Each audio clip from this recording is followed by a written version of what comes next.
YouTube ကဗီဒီယိုတွေကိုဘယ်လိုမျိုး download လုပ်ရမလဲဆိုတာမသိသေးတဲ့သူတွေအတွက် share link လုပ်ပေးချင်ပါတယ်။အရင်ဆုံး YouTube app ထဲဝင်မယ်ပြီးရင်တော့ကို download လုပ်ချင်တဲ့ဗီဒီယိုရဲ့အောက်နားမှာရှိတဲ့ဒီအဆက်30ကလေးကိုနှိပ်လိုက်ပါ။နှိပ်ပြီးသွားပြီဆိုလို့ဆိုရင် share ဆိုတဲ့ခလုတ်လေးပေါ်လာပါလိမ့်မယ်။ share ဆိုတဲ့ icon လေးကိုနှိပ်လိုက်ပါ။နှိပ်ပြီးသွားရင်တော့ copy link ဆိုတာလေးပေါ်လာလိမ့်မယ်။ copy link ကိုနှိပ်ပါ။ပြီးရင်တော့ဒီ Chrome နဲ့ကိုသွားမယ်ပေါ့နော် Chrome နဲ့ရောက်ပြီဆိုလို့ဆိုရင် save from net ဆိုပြီးတော့ search bar မှာရိုက်ရှာလိုက်ပါရိုက်ရှာလိုက်ရင်ဒီမှာအောက်မှာ save from net ဆိုတာလေးပေါ်လာလိမ့်မယ်ဒီ website ထဲဝင်ပါမယ်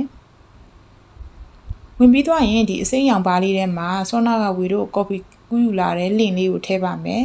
လက်ကလေးနဲ့အသာလေးထောက်လိုက်ရင် PAST page ဆိုတာလေးပေါ်လာလိမ့်မယ်အဲ့ဒါလေးကိုတစ်ချက်နှိပ်လိုက်ပါ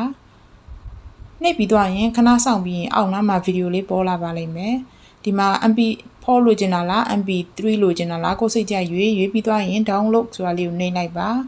ပြီးရင်ဒီမှာ download video ဆိုတာလေးပေါ်လာလိမ့်မယ်ဒါလေးကိုတစ်ချက်နှိပ်လိုက်ပါခဏစောင့်ပေါ့နော် download နေလုပ်နေတဲ့အချိန်မှာဒီကြော်ညာလေးတွေဝင်တတ်ပါတယ်ခဏစောင့်ပြီးသွားပြီဆိုရင်တော့အောက်မှာဘေးနားမှာအပေါ်မှာ